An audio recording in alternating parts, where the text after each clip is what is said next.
Spojené štáty sa oficiálne vzdali Parížskej dohody o zmene klímy. Odstúpením od tejto dohody už nie sú viazaní záväzkami v oblasti obmedzovania globálneho otepľovania. Spojené štáty sú však po Číne druhým najväčším producentom skleníkových plynov na svete. Kým teda USA cúvajú z globálnej klimatickej spolupráce a v Číne každoročne pribúdajú stále nové a nové uholné elektrárne, Európska únia svoje klimatické ciele naopak sprísňuje.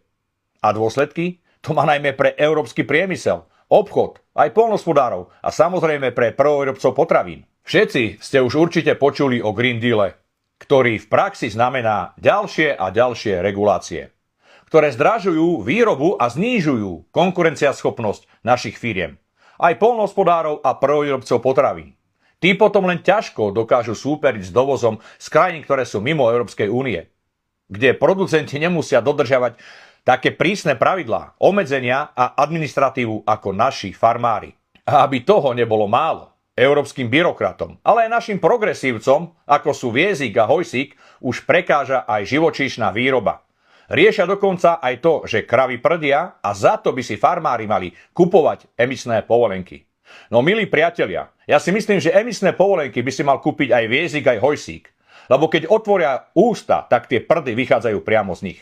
A čerešničkou na tejto ekotorte Európskej únie je systém emisných povoleniek ETS 2, ktoré majú platiť od roku 2028 a dotknú sa všetkých domácností na Slovensku. Očakáva sa výrazný nárast cien pohonných látok a palív na vykurovanie, ako sú plyn a uhlie, čo sa dotkne najmä cien všetkých tovarov, služieb a výsledok pre domácnosti ďalšie stovky eur ročne navyše. Vyzerá to tak, ako keby Európska únia chcela sama spasiť celý svet. Lenže medzi tým tu zlikvidujeme vlastnú výrobu, pracovné miesta a potravinovú sebestačnosť. No ak nám budú vládnuť títo ekošialenci, tak nám neostane nič iné, len sa ísť spás, prípadne jesť chrobáky alebo červíky, ktoré nám odporúčajú namiesto hovädzieho mäsa, ktoré bolo vyprodukované v Európskej únii.